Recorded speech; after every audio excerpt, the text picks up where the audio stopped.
Nous parlons de la lumière.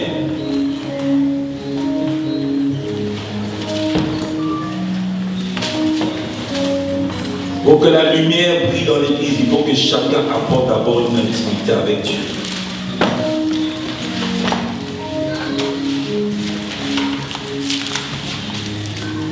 Merci Seigneur. 1 Roi 15.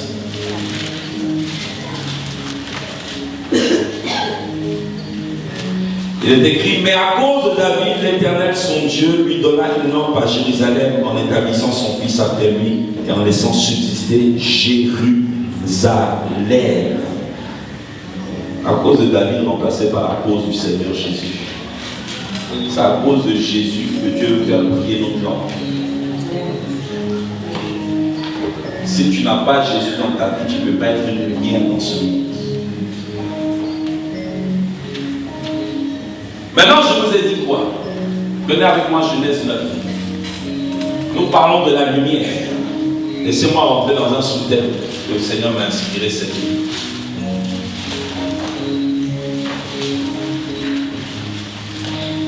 Nous sommes des chandeliers qui portons la lumière et il y en a 7, n'est-ce pas?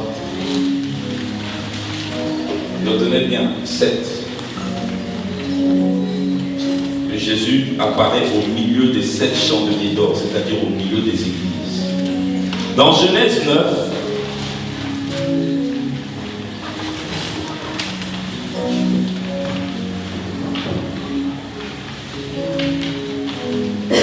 verset 13, verset 12, il est écrit, et Dieu dit, c'est ici le signe de l'alliance que j'établis entre moi et vous et tous les êtres vivants qui sont avec vous.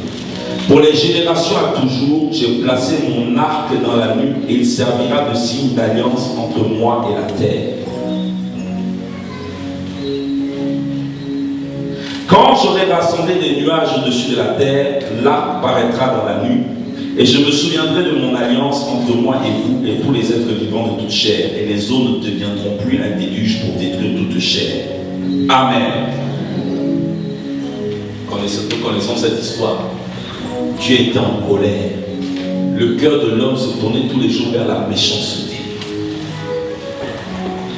Et Dieu va se repentir. Il va envoyer un jugement par le déluge.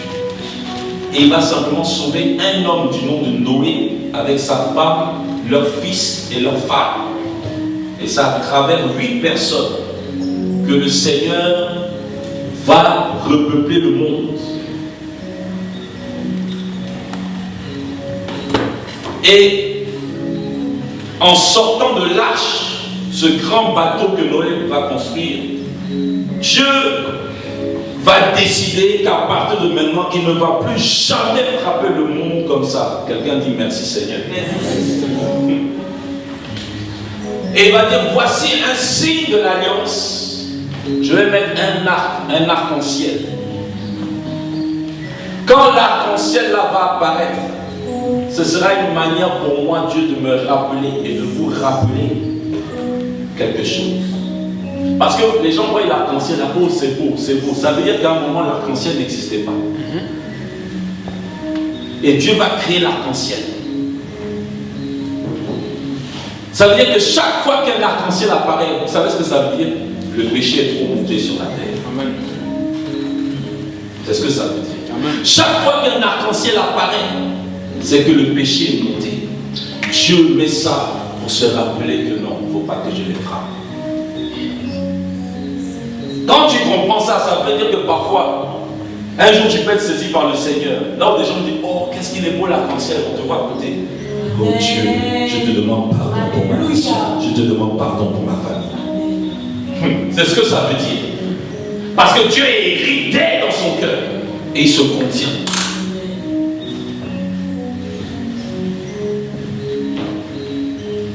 Ézéchiel chapitre 1. Nous allons lire les références et je vais expliquer. Quelqu'un se dit, mais on parlait de lumière, maintenant on parle d'arc-en-ciel. Tu vas comprendre. C'est lié. Ézéchiel chapitre 1, le verset 28.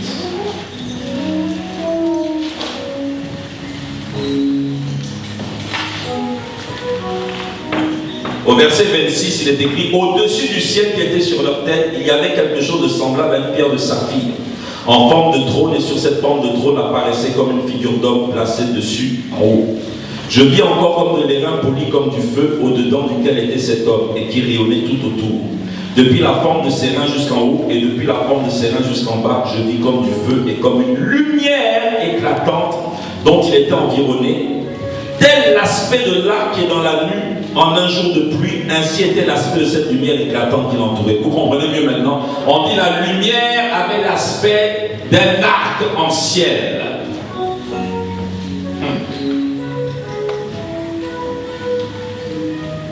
C'était une image de la gloire de l'Éternel. À cette vue, je tombais sur ma face et j'entendis la voix de quelqu'un qui parlait. Ici, Dieu apparaît à Ézéchiel sous une forme humaine, en préfiguration pour dire qu'un jour je viendrai comme un homme.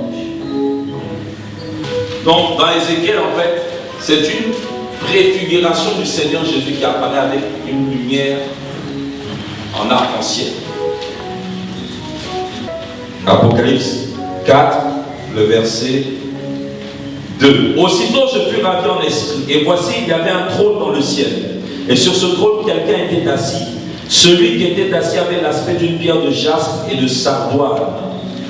Vous voyez un peu, ça fait penser à Ézéchiel. Et le trône était environné d'un arc-en-ciel semblable à de l'émeraude. L'émeraude, c'est quelle couleur? Vert. Ça, on parle de vert émeraude. Donc c'est un arc-en-ciel, mais la couleur qui domine ici, c'est le vert.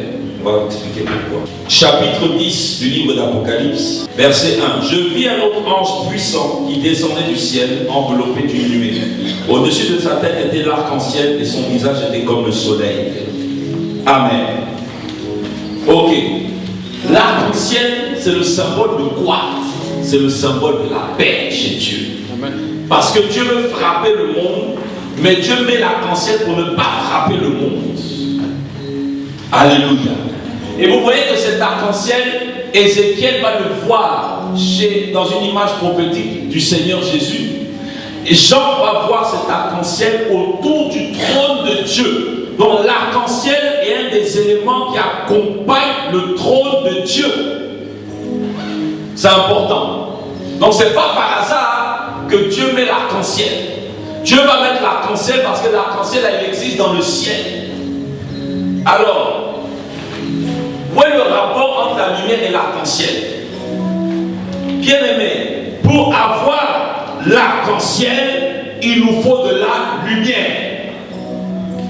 Comment, écoutez bien, rapidement, comment se crée un arc-en-ciel? Nous sommes en train de parler de la lumière. C'est l'arc-en-ciel et la décomposition de la lumière du soleil dans des gouttes d'eau. Parce qu'il nous faut plusieurs éléments. Il nous faut quoi? Il nous faut la pluie. Il nous faut la lumière. Et il nous faut l'air. Les trois éléments. L'arc-en-ciel vient de la lumière qui est divisée à travers les gouttes d'eau en différents spectres de couleurs. Donc vous devez comprendre que l'arc-en-ciel, c'est la lumière du soleil, c'est la lumière, mais qui apparaît en diverses couleurs. Maintenant, quand tu parles de la lumière, elle-même, elle a une couleur, mais qu'on ne peut pas voir comme ça, elle est blanche. Et toutes les couleurs de l'arc-en-ciel, quand elles sont concentrées, donnent la couleur blanche. Quelqu'un me suit? Donc la lumière elle-même, en général on dit qu'elle est de quelle couleur? Elle est blanche. Maintenant l'arc-en-ciel, c'est la décomposition, ce sont les détails des couleurs de la lumière. Quand la Bible dit que la lumière soit, il y a des couleurs dans la lumière. Et quand il met l'arc-en-ciel, c'est symbole de paix. Or, celui qui fait la paix, c'est Jésus. Et Jésus qui fait la paix, il est la lumière du monde. Mais il est la lumière du monde à travers toutes ces couleurs. Est-ce que quelqu'un me suit? Pour que l'arc-en-ciel apparaisse, il nous faut quoi? Il nous faut d'abord la pluie. Car soleil qui est la lumière blanche, lumière visible, qui est un mélange de toutes ces couleurs, quand elle passe à travers les gouttelettes d'eau de pluie, en fait cette lumière se casse. Cette lumière se plie, elle va se diviser en plusieurs couleurs. Donc, pour qu'on ait l'arc-en-ciel, il nous faut d'abord la pluie. Quelqu'un dit la pluie. Or, Ésaïe 55 dit quoi? Ma parole n'est-elle pas comme la pluie qui descend du ciel pour donner la pluie au semeur et qui ne retourne point à moi sans avoir accompli ses effets et mes desseins? Si vous voulez la lumière, il vous faut une prédication pure et celle de la parole de Dieu. Parce que la pluie est l'image de la parole de Dieu. Et Ésaïe 55, la pluie là, c'est Jésus lui-même. Parce qu'on dit, la parole est comme la pluie qui sort du ciel et qui retourne. Vous savez que la pluie retourne toujours au ciel. Et bien elle retourne au ciel sur quoi? Sur l'effet de sous forme de vapeur d'eau à cause de la chaleur. Il y a un effet d'évaporation. Or, la chaleur est l'image de la souffrance. C'était pour dire qu'un jour, celui qui est la vraie parole va venir dans le monde. Il va se rendre visible. Mais quand il va souffrir, il va remonter après avoir accompli le salut des hommes. C'est une prophétie christocentrique. Alors, si vous voulez la lumière, il vous faut la parole. Aucune lumière ne vient sans la parole. Deuxièmement, si vous voulez la lumière, il vous faut un soleil. Donc il vous faut un corps. Il vous faut un canal. Tu as besoin d'un canal. Alléluia. Et l'arc-en-ciel arrive parce que quand la lumière du soleil passe à travers les gouttes d'eau qui sont tombées sur la terre, je vous ai dit quoi? La lumière se plie, elle se casse. Donc pour avoir la révélation de Jésus, il fallait qu'il soit brisé pour nos péchés.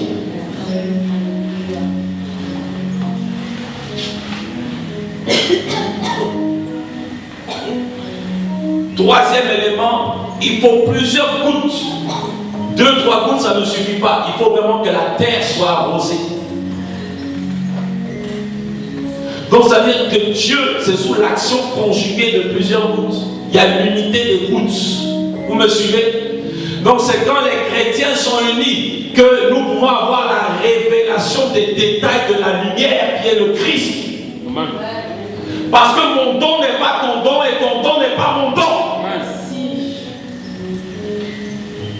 Et quand la lumière se casse, qu'elle est brisée, Jésus a été brisé. Lui, il a la plénitude de la divinité. Il a la plénitude de tous les dons de Dieu en lui. Mais il partage ça. Quelqu'un prend une portion de Christ le prophète, l'autre prend une portion de Christ l'apôtre, l'autre prend une portion de Christ le chant, l'autre prend une portion de Christ qui sait faire certaines choses. Vous voyez un peu? Donc, il fallait qu'il soit brisé pour partager l'onction, le Saint-Esprit qui est en lui.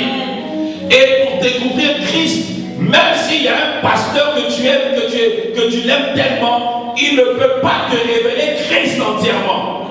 Nous tous ici, nous sommes une révélation de Christ. Et c'est quand nous sommes ensemble qu'on va voir Christ dans ses différentes facettes. Alors quand nous sommes ensemble, c'est là que l'arc-en-ciel sort. Parce qu'il est venu pour mettre la paix avec Dieu et avec nous. Et quand l'arc-en-ciel sort, il sort pour comment? L'arc-en-ciel, c'est la lumière, mais sous différentes facettes de couleurs. Je répète, l'arc-en-ciel, c'est la lumière sous différentes facettes de couleurs. Et quand toutes ces couleurs sortent, nous sommes des porteurs de la lumière. 7 chandeliers, l'arc-en-ciel a combien de couleurs? Il a 7 couleurs. Donc toutes les églises ne peuvent pas se ressembler. Tous les chrétiens ne peuvent pas se ressembler. Certains vont manifester une couleur et d'autres vont manifester une autre couleur. Donc quand nous disons nous sommes la lumière du monde, parfois il y a des gens, nous sommes tellement idolâtres, nous préférons la lumière de tel et nous n'aimons pas la lumière de tel, en oubliant que c'est le même Jésus qui manifeste différentes couleurs pour la même lumière.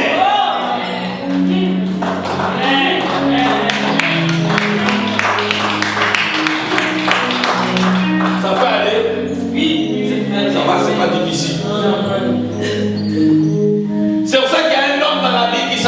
Joseph.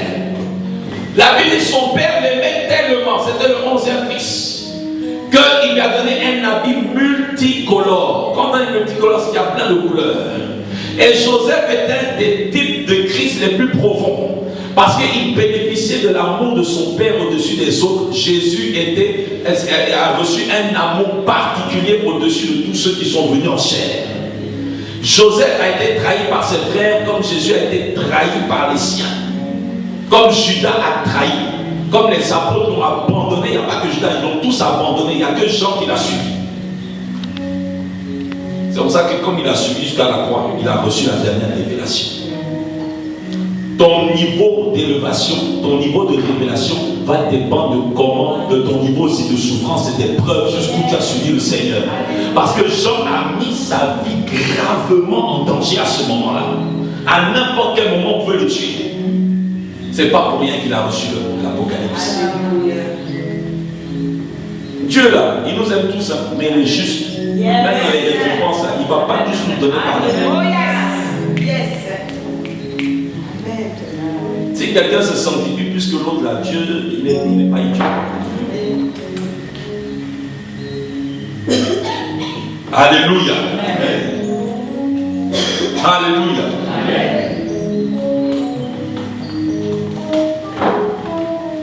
Et maintenant, dans l'arc-en-ciel, il y a combien de couleurs? Il y a 7 couleurs. C'est pas ça? On allait à l'école, non? Hein? C'est combien? C'est 3. 5, 9, 7. Répondez-moi avec assurance. 7. Il y a quelqu'un qui a dit 3. 3, c'est les couleurs primaires. Après, vous avez les couleurs secondaires. Et après, vous avez les nuances entre les couleurs. Mais il y a quelqu'un qui me regarde et dit, mais pasteur, même vous pensez que Dieu prend les gens idiots. Même si on était idiots là, il ne laisse pas idiot. Amen. Alléluia. Alors, pour avoir l'arc-en-ciel, il faut aussi une tempête. Dites avec moi une tempête. Parce que ce n'est pas quand il y a une pluie comme ça, de 2 minutes aussi. La plupart du temps, l'arc-en-ciel sort quand il y a une grosse pluie, n'est-ce pas? Bien aimé. C'est pendant les plus grandes tempêtes de ta vie que je t'annonce. C'est quand tu traverses la tempête. C'est quand tu traverses le déluge. C'est quand il y a des attaques pas possibles.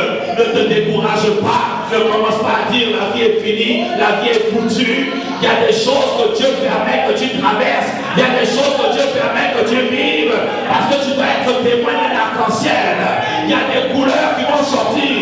Dieu va colorer ta vie. Dieu va recolorer ta vie. Dieu va donner des couleurs à ta vie. Que quelqu'un me dise amen. Accepte de traverser la tempête.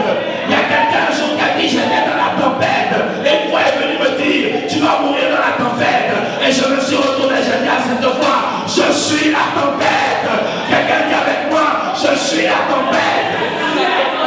Alléluia. Oui.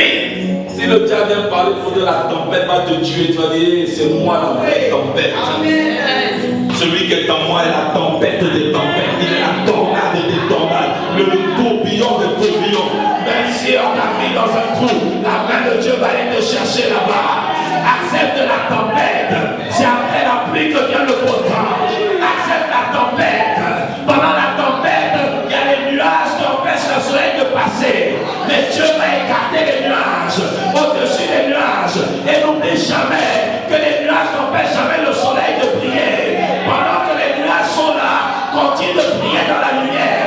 Lève-toi, sois éclairé dans la prière. À cause de la maladie, n'arrête pas de prier. À cause de l'argent, n'arrête pas de prier. À cause de la solitude, n'arrête pas de prier. Parce qu'il y a un arc-en-ciel qui doit apparaître. Un temps arrive où Dieu va déclarer la paix. Après la tempête, Dieu va imposer la paix à la tempête. Après la tempête, Dieu va dire tu te calmes. Après la tempête, l'arche de Noé était secouée. Il était dans l'arche, mais l'arche a été secouée. Vous croyez que quoi? L'arche même est montée jusque sur le mont Ararat. Mais là-dedans, Dieu a imposé une paix. Dis avec moi, mon arc-en-ciel l'arc-en-ciel est là, va apparaître. Laissez-moi vous dire quelque chose. L'arc-en-ciel, en fait, n'est pas un arc-en-ciel, c'est un cercle. Nous voyons l'arc-en-ciel parce que nous sommes à terre. Mais si vous êtes dans un avion et qu'un arc-en-ciel apparaît, vous allez voir que c'est un cercle, ce n'est pas un demi-cercle. Ça veut dire que quand l'arc-en-ciel est là, il est là pour tout le monde. Dites Amen. C'est-à-dire que l'arc-en-ciel, tu le vois, toi, à ton niveau. Mais il prend le monde entier. Dieu a fait, il n'y a pas un pays sur la terre où ton Dieu ne peut pas aller avec toi, c'est ce que ça veut dire. Si Dieu même te met dans un pays où il y a le chômage, où il y a la crise économique, l'arc-en-ciel pénètre tous les niveaux. Si Dieu dit que c'est là-bas que tu dois vivre, si Dieu dit que c'est là-bas que tu dois être, si Dieu dit que c'est là-bas que tu dois habiter, ton Dieu saura comment t'arroser et mettre la paix dans ta vie dans ce pays. Autre chose, pour voir un arc-en-ciel, il faut que le soleil, tu sois dos au soleil. Donc il faut marcher par la foi pour voir l'arc-en-ciel. Tu ne peux pas même voir l'arc-en-ciel et chercher le soleil. Crois que ton Dieu est là. Tu ne le vois pas, mais il amène l'arc-en-ciel. Car le soleil est l'image du Seigneur Jésus. Il y a des moments, tu rentres dans la prière, tu regardes à lui, tu contemples sa présence. Mais quand tu sors pour aller affronter les démarches administratives, chercher du travail, aller rencontrer ton médecin qui va faire, même si c'est la 100e analyse, ne doute pas, ton Dieu est derrière. Le soleil t'accompagne, le feu du soleil t'accompagne, la chaleur du soleil t'accompagne. Il y a un arc-en-ciel qui t'attend, il y a une bonne nouvelle qui t'attend. Vous ne pouvez pas regarder les deux en même temps.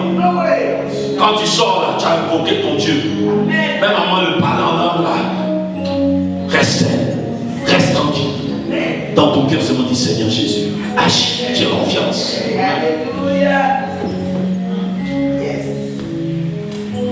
Maintenant je dis, c'est la lumière qui se divise en 7 couleurs. La première couleur, de l'extérieur à l'intérieur, c'est le rouge. Dites, quelqu'un dit avec moi le rouge. C'est la première couleur dans l'arc-en-ciel. Pourquoi? Parce que le rouge, c'est l'image du sang. La rédemption, le rachat, l'expiation. Personne ne peut commencer avec Dieu sans être racheté.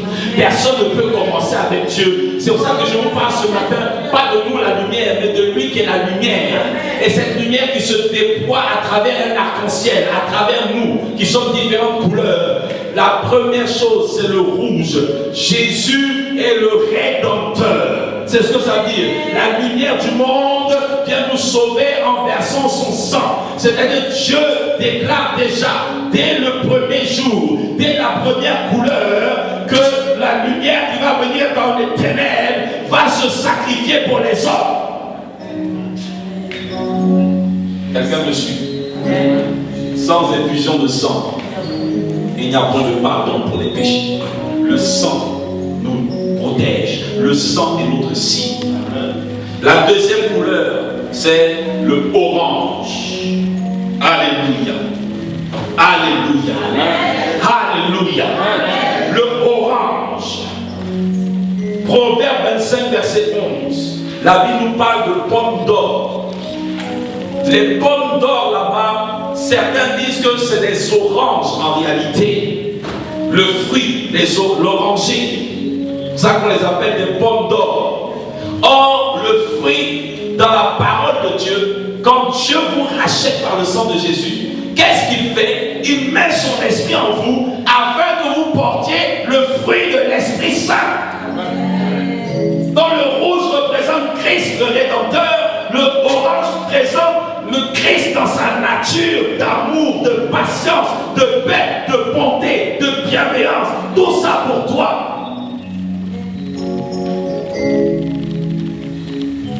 Le orange, cette couleur, c'est la couleur aussi du feu.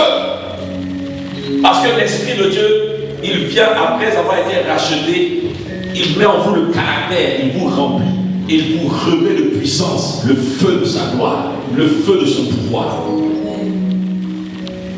La troisième couleur que vous trouvez après le orange, plutôt après le rouge et après le orange, c'est le jaune. Psaume 68, verset 14. La Bible nous parle d'une colombe. Les ailes de la colombe sont couvertes d'argent et son plumage est d'un jaune d'or. Le jaune est l'image de l'or. Et l'or est l'image de la divinité. L'or, ici le jaune nous parle après Jésus le Rédempteur, après Jésus qui baptise de l'Esprit, parce que c'est ça le orange, par le fruit et le feu, c'est celui aussi qui est Dieu. Et c'est pour ça que les gens, au lieu de chercher la lumière du monde, tu ne viens pas à l'église pour chercher l'argent, pour chercher le mariage, tu viens pour chercher Jésus. Jésus, tu vas le connaître premièrement en tant que la couleur rouge. Dans sa lumière, il est le rouge, le rédempteur, le racheteur de tes péchés, de tout ça du monde. Deuxièmement, il est celui qui bâtit du Saint-Esprit par le orange, l'esprit dans le fruit, l'esprit dans le feu, la puissance. Et troisièmement, il est la gloire, c'est-à-dire il est Dieu. C'est pour ça qu'on ne peut jamais laisser les chrétiens sans arriver à la dimension que le Christ, là, il est Dieu. Amen. Parce que l'or est le métal de Dieu. Amen. Oui, l'or c'est le métal de Dieu. C'est le métal de la gloire divine. C'est l'image du Christ, le Dieu vivant, le Dieu béni éternellement. C'est pour ça qu'il est écrit, Isaïe chapitre 9, verset 5, on l'appellera Père éternel, Dieu puissant. Ensuite, la quatrième couleur, vous avez le vert.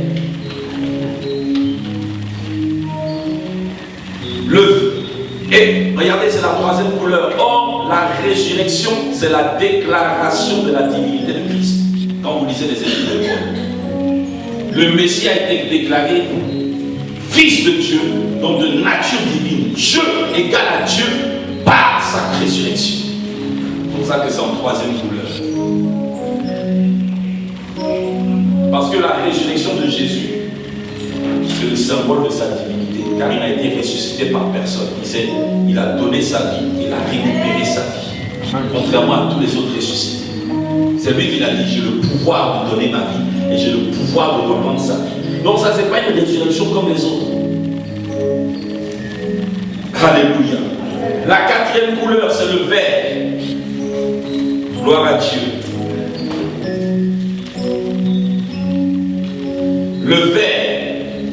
Le vert c'est quoi? Selon la parole de Dieu, c'est le repos. Les verts pâturages. Alléluia. C'est la nourriture. C'est la parole de Dieu. C'est la paix. C'est aussi une prospérité qui vient de Dieu. C'est-à-dire après ça, Dieu veut que tu connaisses Jésus, la lumière qui bénit nos vies. Oui, la bénédiction là, c'est bon, c'est pas mauvais, mais dans l'ordre des choses de Dieu. Amen. Ensuite, après le vert, vous avez le bleu.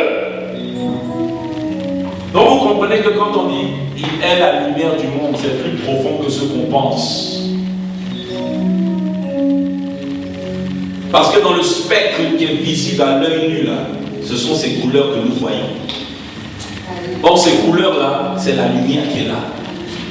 Parce qu'il y a des gens qui pensent qu'il y a la lumière et il y a l'arc-en-ciel. L'arc-en-ciel, c'est simplement les couleurs déclinées de la lumière. Vous avez le bleu. Le bleu qui est l'image du ciel dans la Bible. Ici, c'est un bleu. Le bleu dont il est question, c'est le bleu ciel même. C'est comme ça. C'est le bleu clair. C'est le bleu ciel. Si on veut préciser. Ici, ça parle de l'origine céleste. Ça parle de Christ qui est le roi dans le ciel. Donc quand on dit il est la lumière du monde, là, tu dois savoir qu'il est le roi des cieux. Parce qu'il est monté là-bas pour recevoir tout pouvoir. Voici tout pouvoir m'a été donné dans les cieux et sur la terre. N'ayez plus jamais peur. Je suis avec vous. Car je suis avec vous tous les jours jusqu'à la fin du monde. N'aie pas peur parce que je suis avec toi. Mais n'aie pas peur parce que je suis avec toi avec tous les pouvoirs. Il y a des pays en langage diplomatique ou politique, on dit ambassadeur plénipotentiaire. Christ est plénipotentiaire. Il a tous les pouvoirs, il a les pleins pouvoirs. La 6e couleur, c'est l'indigo. Vous savez c'est quoi l'indigo? C'est le bleu foncé.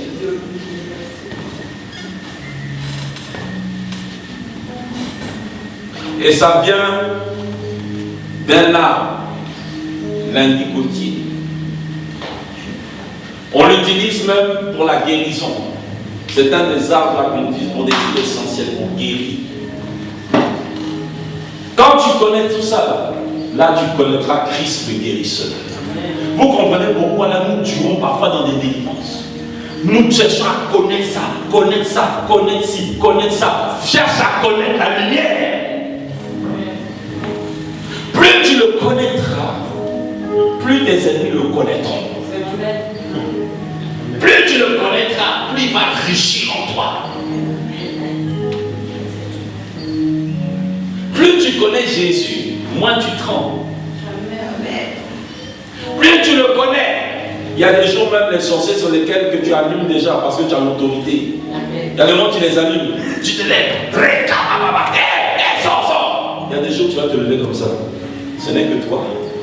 Il faut partir. Au nom de Jésus. Je n'ai pas de temps à perdre. Parce que tu es en communion sacrée avec lui. Mais tu es en communion en le connaissant de plus en plus. Donc il y a des moments où tu vas ouvrir les yeux. Il y a un jour, il y a un homme de Dieu. Il est parti dans une veillée de prière. Les gens ne venaient pas. Dieu voulait lui montrer son autorité. Lui aussi, il était dans l'orgueil. On m'a fait venir ici pour prêcher devant 5 personnes.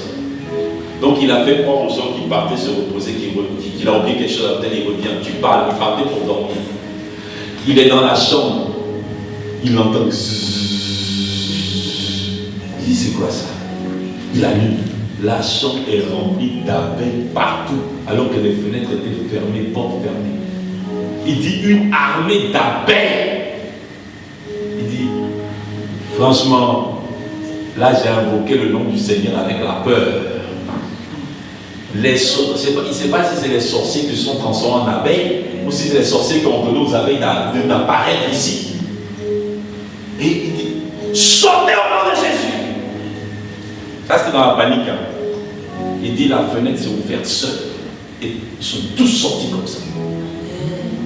Et quand il a regardé ça, il sent lui, tu as l'autorité. Fais ça si tu as confiance. Il dit, j'ordonne à toutes les abeilles de revenir. Les abeilles sont revenues. Il dit, je commande maintenant à toutes les abeilles de sortir. Les abeilles sont sorties. Vous savez ce qu'il a fait? Il a enlevé son pyjama. Il s'est rhabillé. Amen. Il est revenu à la veillée. Il voit que le coin est rempli comme pas possible. Il dit, mais les gens là sont sortis d'où? Il dit, mais pasteur, mais depuis on t'attend. Il dit, non, non, je faisais un truc là. Plus tu le connais, plus tu grandis dans l'autorité. Mais il y a des autorités que tu reçois pour aider certaines personnes. Mais il y a des autorités, Dieu veut que tu deviennes toi-même ta propre solution.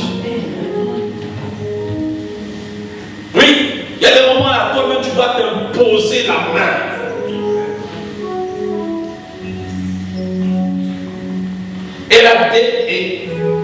Et la dernière couleur, c'est le violet. Le violet, vous obtenez cette couleur-là en mélangeant 2 couleurs. Et le violet, c'est la couleur des sacrificateurs. C'est une des couleurs des sacrificateurs. Le violet dans la Bible, on l'appelle aussi le pourpre. Vous avez déjà vu ça? Le pourpre, c'est la couleur violette.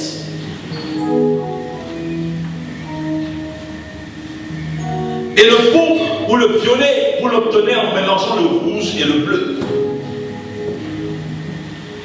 Et dans les habits des sacrificateurs, les couleurs du tabernacle des sacrificateurs, le pourpre revient toujours avec le bleu et le rouge. Et c'est toujours dans l'ordre bleu, pourpre et écarlate qui est le rouge. L'écarlate qui est la couleur rouge qu'on obtient en écrasant un insecte, qui était l'image pour dire qu'un jour quelqu'un va venir, son sang va couler parce qu'on va écraser. Et le bleu qui veut dire, mais cet homme viendra du ciel. pas de la terre comme vous.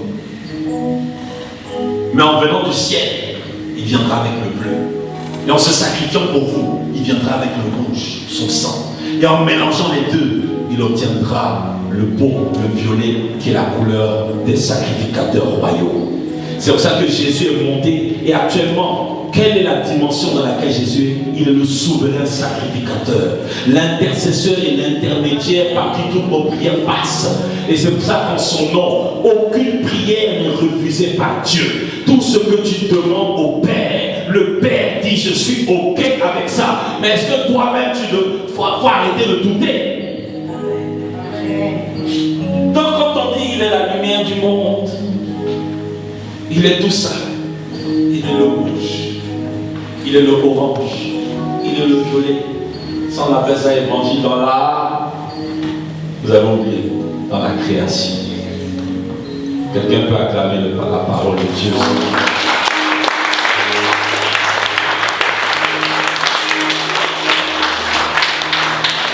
Dieu ne fait rien pour rien. C'est ça que l'évangile a révélé Christ de A jusqu'à Z. Alléluia. Alléluia. Amen.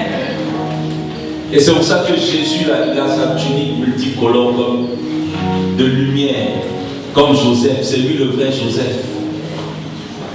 Tiens-toi debout, nous allons dire merci au Seigneur ce matin. Dis merci à Dieu ce matin. Dis merci à Dieu ce matin. Dis merci à Dieu ce matin.